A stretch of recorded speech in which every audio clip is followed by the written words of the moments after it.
یہاں بھی یہی ہے کہ سورہ انفال اور سورہ براءہ میں اللہ نے بتایا کہ محمد صلی اللہ علیہ وسلم نے 13 سال مکہ میں برداشت.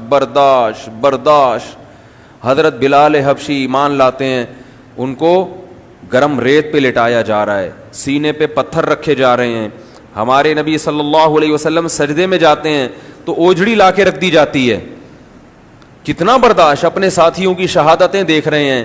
خباب ابن ارت رضی اللہ تعالی عنہ نبی کے پاس آئے, عرض کیا یا رسول اللہ الا تستنصر لنا, اللہ سے مدد کیوں طلب نہیں کرتے؟ نبی صلی اللہ علیہ وسلم بیت اللہ کے غلاف سے تکیہ لگا کے لیٹے ہوئے تھے بیت اللہ کی چھاؤں میں. خباب ابن ارت آئے, یا رسول اللہ آپ اللہ سے مدد کیوں نہیں طلب کرتے؟ تنگ آ گئے نا پریشانی سے. ان کا جو مالک تھا ان کو گرم کوئلوں پہ لٹاتا تھا, گرم کوئلوں پہ. تصور تو کرو کیسی آزمائش. اور آج ہم ذرا سی آزمائش برداشت نہیں کرتے دین کے لیے. ہم چاہتے ہیں دین پہ چلیں گے جب بیوی بھی خوش رہے, ابا بھی خوش رہے, اماں بھی خوش رہے, بچے بھی خوش رہے, اور تنخواہ بھی پوری ملتی رہے, اور محلے میں عزت بھی ہوتی رہے. پھر اگر تھوڑا بہت دین فالو کر سکتے ہیں تو ٹھیک ہے. جہاں تھوڑی سی آزمائش آئے تو دین گیا, بولو, وہ خود ہی ختم ہو جاتا ہے سارا دن. تو خباب ابن ارت آئے, یا رسول اللہ کیا حال ہو گیا تھا کمر کا. حضرت عمر نے جب آپ کی کمر دیکھی نا اپنے دور خلافت میں, حضرت عمر بڑا خیال کرتے تھے کہ جن لوگوں نے اسلام کے شروع میں قربانیاں دی ہیں نا ان کو بہت عزت دیتے تھے حضرت عمر, اور ان کا وظیفہ بیت المال سے زیادہ باندھا تھا. فرق یہ کیا تھا جو پہلے ایمان لایا اس کا وظیفہ زیادہ. حالانکہ بعض عرب سردار تھے, بڑے بڑے لوگ تھے, نہیں کہا کہ تم بعد میں ایمان لائے ہو تو جو پہلے لائے ہیں ان کو زیادہ. اور اہل بیت کا حضرت عمر نے خصوصی خیال کیا کہ جس کی نبی سے رشتہ داری ہے اس کا خیال دوسروں سے زیادہ. تو آج اہل بیت کے عاشقین سب سے زیادہ برا کس کو کہتے ہیں؟ ابو بکر عمر کو. پتہ یہ چلا کہ یہ عشق کا دعویٰ سچا نہیں ہے. اگر آپ اہل بیت سے حقیقت میں محبت کرتے ہو تو آپ کو ابو بکر اور عمر سے محبت کرنی پڑے گی, کیونکہ جتنے بھی اہل بیت تھے سارے ابو بکر اور عمر سے محبت کرتے تھے. میرا اس پر ایک بیان ہے جو درسقرآن.com سے شائع ہوا. حضرت حسن اور حضرت حسین کی سیرت پر بیان ہوا تھا وہ. تو اس میں بتایا تھا کہ میں نے حضرت حسن اور حضرت حسین کے حضرت ابو بکر اور عمر سے کتنے اچھے تعلقات, اور ان دونوں کے حضرت حسن و حسین سے کتنے اچھے تعلقات تھے.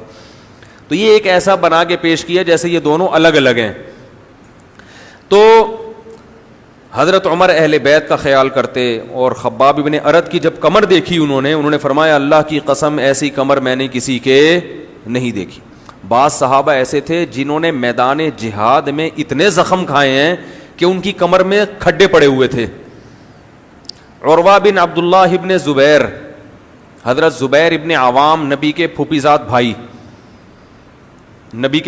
بھائی اور 10 مبشرہ میں سے جن کو جنت میں دنیا میں جنت کی بشارت تھی, یہ جو تھے اب ظاہر ہے جنگیں لڑی ہیں مسلمانوں نے, تو ان کی اتنی جنگیں لڑی ہیں, اتنے زخم لگے ہیں ان کے تلوار میں, ان کی کمر میں. عبداللہ ابن زبیر ابن عوام کے بیٹے, اب زبیر ابن عوام بھی شہید ہوئے تھے, وہ بھی بڑے مجاہد تھے, اور ان کے بیٹے تھے عبداللہ ابن زبیر. تو وہ بھی اتنی جنگیں لڑی ہیں کہ ان کے بیٹے عروہ کہتے ہیں کہ میں اپنے والد کی کمر میں کھڈے جو پڑے ہوئے تھے نا ان میں انگلیاں ڈال کے کھیلتا تھا میں, اتنے بڑے بڑے زخم تھے, کھڈے تھے. تو یہ جو اسلام کی بقا ہوئی ہے نا یہ جلیبیاں کھا کے, بولو بھائی, نہیں ہوئی ہے. اس کے لیے اسلاف کی بڑی قربانیاں ہیں. مکہ میں رسول اللہ صلی اللہ علیہ وسلم نے برداشت, صبر. قرآن میں بھی آیتیں آئیں وَإِن تَعْفُوا وَتَصْفَحُوا, درگزر سے کام لو, چشم پوشی سے کام لو, برداشت کرو, صبر کرو.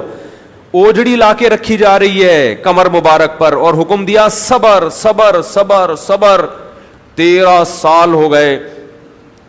آپ صلی اللہ علیہ وسلم نے اپنے صحابی ساتھیوں کو صبر کے علاوہ کسی اور چیز کی تلقین نہیں کی. یہ میں پس منظر بتا رہا ہوں نا, پھر یہ سمجھ میں آئیں گی آیتیں. تو خباب ابن ارت آئے, یا رسول اللہ سے مدد طلب کریں, ہم پریشان ہو گئے ہیں, کوئلوں پہ لٹایا جا رہا ہے. آپ نے فرمایا کہ تم سے پہلی امتوں کو اس سے بھی زیادہ ستایا گیا ہے, لیکن تم جلدی کر رہے ہو. اور فرمایا اللہ کی مدد ایسی آئے گی کہ صنعاء سے حضر موت تک کوئی عورت زیور سے آراستہ ہو کر چلے گی, کوئی اس کی طرف آنکھ اٹھا کر نہیں دیکھے گا. ایسا امن قائم ہونے والا ہے. وَالذِّئْبَ عَلَىٰ غَنَمِي, اور ایسا زمین پہ امن قائم ہوگا کہ چرواہے کو بھیڑیے کا خوف نہیں ہوگا کہ وہ اس کی بکریوں کو کھا جائے. جانوروں میں بھی اللہ ایسے رحم ڈال دیں گے. تو وہی ہوا پھر مکہ سے جب آپ نے ہجرت کی ہے, جب ہجرت کر کے مدینہ آئے تو معاشی لحاظ سے حالت خراب. تو پھر چونکہ مکہ والوں سے کوئی ایگریمنٹ تو تھا نہیں, یہ میں تھوڑی سی ہسٹری بتا رہا ہوں نا جہاد کی, اسلام میں جہاد کی ہسٹری کیا ہے. تو مکہ والوں سے کسی قسم کا کوئی ایگریمنٹ تھا نہیں, بلکہ مکہ والوں نے نبی کے قتل کا پروگرام بنا لیا تھا. آپ صلی اللہ علیہ وسلم نے اس وقت بھی تمام امانتیں سپرد کی حضرت علی کو. دیکھو کیسا امانت سکھائی ہے کہ آپ جس دشمن قوم سے جو آپ کے قتل کے در پہ ہے, اس قوم کی بھی امانت میں خیانت. بتاؤ آج مسلمان معاملات میں ایسے ہیں, آج تو کہتے ہیں یار یہ میرا لگتا کیا ہے, کھا جا, ادھر سے بھی کھا جا, ادھر سے بھی کھا جا, ادھر سے بھی کھا جا. یہ وہ چیز ہے جو آج بعض غیر مسلموں میں آپ کو ملتی ہے. تو مسلمان تو اس سے بھی زیادہ امانت میں ہوشیار ہونا چاہیے, اس میں خیانت نہیں کرنی ہے, چاہے دشمنی ہے جو بھی ہے, ایگریمنٹ ہے. تو آپ صلی اللہ علیہ وسلم نے حضرت علی کو لٹا دی اپنے بستر پہ اور امانتیں دے دیں اور خود تشریف لے گئے. اور وہ قتل کے در پہ تھے کہ بھائی روز روز کی چک چک سے بہتر ہے ایک دفعہ سارے قبائل مل کے قتل کر دو. سارے قبائل مل کے قتل کریں گے تو کیس کسی ایک قبیلے پہ نہیں بنے گا نا. بھائی عرب میں رشتہ داریاں بڑی مضبوط ہوتی تھیں, تو یہ قتل اس لیے نہیں کر پا رہے تھے اب تک کہ اگر محمد صلی اللہ علیہ وسلم کو قتل کر دیا تو آپ کا قبیلہ اگرچہ مشرک ہے مگر وہ اپنے خاندان کا قتل برداشت نہیں کرے گا, اٹھ کھڑا ہوگا. جن قوموں میں ایسی غیرت ہوتی ہے ان میں قتل و غارت کم. آج بھائی پٹتا ہے, دوسرا بھائی کہتا ہے چھوڑ تیرا مسئلہ ہے, میں نے کیا کرنا ہے, کچھ ہلتے ہی نہیں ہے یار. ایک بھائی پٹ رہا ہے, دوسرا کہہ رہا ہے چلو یار آئندہ ایسی حرکت نہیں کرنا, ہوئے میں نے تجھے کہا تھا نا پٹے گا, بس بھائی تمہارا بھائی ہے. پہلے زمانے میں بھائی کی کثرت جو ہے نا, خاندان میں مردوں کی کثرت, چچا زاد بھائی, پھوپھی زاد بھائی, اس سے انسان مضبوط ہوتا تھا. آج مضبوط کیونکہ ساتھ ہی نہیں دیتے, ہر آدمی اپنے اخپل طریقے سے زندگی گزار رہا ہے. تو عرب ڈرتے تھے کہ بھائی ٹھیک ہے ان کے رشتہ دار ان پر ایمان تو نہیں لے کر آئے مگر قریشی ہیں, اپنے خاندان کے فرد کا قتل برداشت نہیں کریں گے تو قریشی ہمارے خلاف اٹھ کھڑے ہوں گے. تو صرف قوم اور یعنی قومیت کی بنیاد پہ بھی وہ ساتھ دیا کرتے تھے. تو اب سوچا انہوں نے کہ ساری قومیں, ہر قبیلہ مل کے جب قتل کرے گا تو کس کس سے لڑیں گے بھائی. تو سب نے مل کے معاہدہ کیا اور نبی صلی اللہ علیہ وسلم کے قتل کا پروگرام بنایا. اللہ تعالیٰ نے ان کی آنکھوں کو اندھا کیا, آپ صلی اللہ علیہ وسلم بچ نکلنے میں کامیاب ہوئے اور مدینہ کی طرف آپ صلی اللہ علیہ وسلم نے ہجرت کی.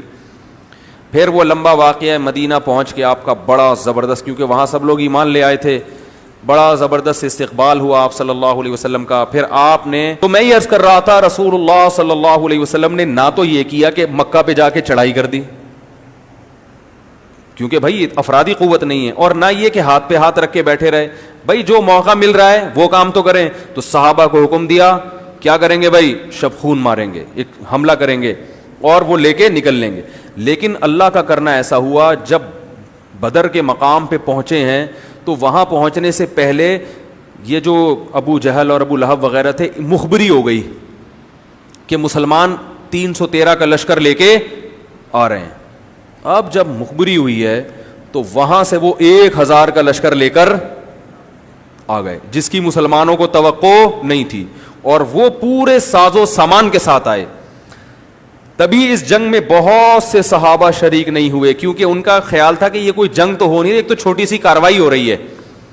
لیکن 313 جب آئے تو 313 کو اللہ نے لڑوا دیا, کس سے, 1000 لوگوں سے. 313 کے پاس تو کچھ تھا ہی نہیں, 2-4 گھوڑے, چھوڑا سا اسلحہ, اور ادھر 1000 کا لشکر. اب مسلمانوں کے پاس لڑائی کے علاوہ کوئی آپشن تھا ہی نہیں کیونکہ وہ تو آ گئے تھے نا, وہ تو سر پہ پہنچ چکے تھے. اب مسلمان پریشان. پھر اس موقع پر نبی صلی اللہ علیہ وسلم نے مصلی بچھایا میدان جنگ میں, اور سجدے میں جا کے آپ نے بڑی لمبی دعا مانگی اور اللہ سے کہا کہ اے اللہ یہ تھوڑے سے لوگ ہیں, اسباب کی دنیا میں تو شکستی ہے, لیکن اگر یہ شہید ہو گئے لن تعبد, اے اللہ پھر قیامت تک زمین پر تیری عبادت نہیں ہوگی. یہ بھی آپ کے آخری نبی ہونے کی دلیل ہے. تو کیا کہہ رہا تھا یار, میں کہاں سے کہاں, اے اللہ قیامت تک تیری عبادت نہیں, کیونکہ نبی کو پتا تھا میں آخری نبی ہوں اور یہ آخری صحابہ ہیں, اس کے بعد نہ کوئی صحابی بنے گا اور نہ کوئی پیغمبر. اگر یہی میدان جنگ میں شہید ہو گئے تو اللہ میری تو 13-14 سال کی کمائی ہے, یہ 15 سال کی, یہ اگر قتل ہو گئے تو پھر تو قیامت تک تیری عبادت نہیں ہوگی. تو اللہ کو ان چیزوں کا واسطہ دے کے اللہ سے دعا مانگ رہے ہیں, اور بالآخر اللہ نے آسمان سے فرشتے نازل کیے, قرآن میں آتا ہے, اور لڑائی ہوئی ہے, اور اللہ نے ان 313 کو 1000 پر غلبہ. بڑے بڑے افراد ان کے مارے گئے, کچھ قید ہو گئے, اور بڑے بڑے سردار قید ہو گئے. تو ان میں آپ صلی اللہ علیہ وسلم کے رشتہ دار, آپ کے چچا زاد, بڑے بڑے عرب. وہ زیادہ ڈیٹیل میں جاؤں گا تو پھر بات لمبی ہو جائے گی, یہ سورت کا خلاصہ رہ جائے گا. پہلی جنگ ہوئی ہے اسلام میں, اس میں پہل کس نے کی؟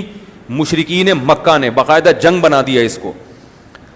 جب فتح ہوئی ہے تو بہت سے صحابہ جو اس جنگ میں, کیونکہ ان کے لوگوں کی اللہ نے بڑی فضیلت بیان کی قرآن میں, اور آپ صلی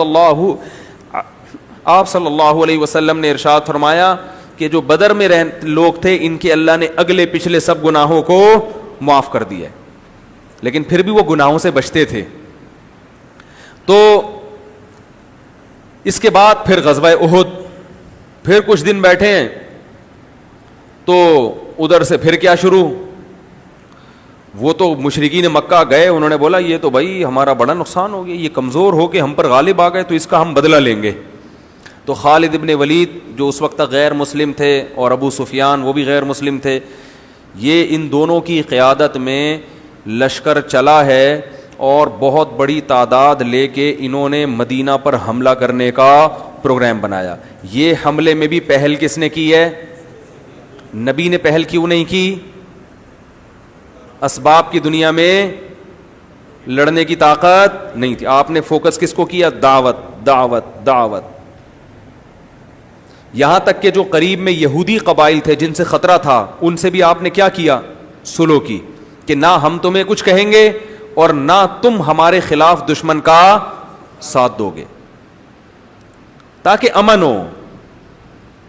اسلام میں لڑائی کی تمنا نہیں ہے. نبی نے فرمایا لا تتمنوا لقاء العدو, دشمن سے ملاقات کی تمنا مت کرو. فَإِذَا لَقِيتُمْ, لیکن اگر ملاقات ہو جائے, فَاصْبِرُوا, تو صبر سے کام لو. وَاعْلَمُوا أَنَّ الْجَنَّةَ تَحْتَ ظِلَالِ السُّيُوفِ, اس لیے کہ جنت اللہ نے تلواروں کے سائے میں رکھی ہے. تو پھر کیا ہوا؟ پھر غزوہ احد ہوئی. اس میں مشورہ ہوا, بڑی لمبی وہ اس کی تاریخ ہے, مختصر بتا رہا ہوں. صحابہ کرام کو پہلی دفعہ میں تو فتح ہو گئی, مگر ایک حکم کی عدولی کی وجہ سے ایک جگہ وہ چھوڑ دی, تو وہاں سے دشمن نے پلٹ کے دوبارہ حملہ کیا, اور پہلے بدر میں ان کے 70 آدمی قتل ہوئے تھے, اس کے بدلے میں ادھر بڑے بڑے 70 صحابہ شہید ہو گئے, اور جیتی ہوئی جنگ مسلمان ہار گئے. بہت نقصان ہوا. لیکن مشرکین جو چاہتے تھے نا, جو ہدف تھا, وہ ہدف بھی پورا نہیں ہوا, کیونکہ یہ شکست کھانے کے باوجود پھر انہوں نے ہمت کی اور دوبارہ لڑائی کے لیے تیار. تو جب خالد ابن ولید کو پتا چلا کہ دوبارہ جنگ کے لیے تیار ہو گئے ہیں, تو وہ لوگ ان کے حوصلے کو دیکھ کر ڈر گئے کہ یار یہ تو اتنا کچھ ہو کے بھی لڑنے والے ہیں. تو پھر وہ نکل لیے وہاں سے. انہوں نے کہا عافیت اسی میں ہے کہ بس جو جیت گئے نا, بدلہ لے لیا نا, بس پتلی گلی سے, پتلی گلی ہر دور میں رہی ہے, صحیح ہے نا, اور پتلی گلی رکھنی چاہیے, یاد رکھو. تو وہ پتلی گلی سے نکل لی. اب اس پر منافقین نے بڑا شور مچایا. جو جہاد اس لڑائی میں نہیں گئے تھے انہوں نے تو ویسی خوشیاں منائی غزوہ احد میں کہ دیکھو ہم تو پہلے ہی کہہ رہے تھے موت کو دعوت دے رہے ہو, اتنا بڑا لشکر آ رہا ہے اور یہ تھوڑے سے لوگ لڑنے جا رہے ہیں.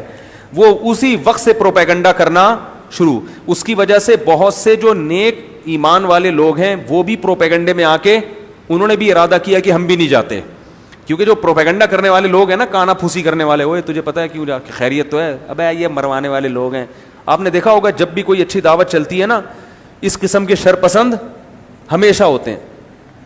تو وہ ایسی باتیں کرنے لگے, ابے یہ تو جنگ تھوڑی, لو نعلم قتالا, یہ جنگ ہوتی تو ہم اس میں جاتے, یہ جنگ تھوڑی ہے, تو خودکشی ہے بھائی. تھا بھی تو مدینہ کے اندر رہ کے ڈیفینس کر لیتے, باہر جا کے لڑنا, ہم کمزور ہیں, یہ تو خودکشی. ایسی ایسی باتیں کی کہ ایک صحابہ کی ایک جماعت جو مومن تھی ان کا بھی ارادہ ہو گیا کہ بھائی واپس چلو, لیکن پھر اللہ نے ان کے دلوں کو تھاما اور ان کو پھر اللہ نے جنگ میں جانے کی توفیق دی, جس کا قرآن میں اللہ نے ذکر کیا ہے کہ ان پر شیطان کو غالب نہیں آنے دی اللہ تعالیٰ نے. تو یہ منافقین خوشی سے بغلے بنانے لگے اور کہنے لگے دیکھو ہم تو کہہ رہے تھے نہیں جاؤ, اچھا ہم بھی بچ گئے, اور یہ لوگ جو گئے ہیں شہید ہو گئے اور نقصان ہو گیا, زخمی ہو گئے. تو اس پہ اللہ نے قرآن میں آیتیں نازل کی کہ وَلَا تَحْسَبَنَّ الَّذِينَ قُتِلُوا فِي سَبِيلِ اللَّهِ أَمْوَاتًا, یہ جو شہید ہو گئے ہیں نا یہ تم سے بہتر رہے ہیں, ٹھیک ہے نا. ان کو جو اللہ نے مقام اور درجات دیے ہیں, اور پھر اللہ نے کہا کہ تم اپنے آپ کو موت سے بچا کے دکھاؤ, مرو گے تم بھی, اور آج مر گئے کہ نہیں مر گئے, کتنے دن زندہ رہ لیے. اور اللہ نے فرمایا ایمان والو یہ نہ کہا کرو کہ اگر وہ نہ جاتا تو یوں ہو جاتا. اللہ موت دیتا ہے, اللہ زندگی دیتا ہے. اللہ کے راستے میں قتل ہو گئے تو یہ موت بستر کی موت سے 1000 گنا بہتر ہے.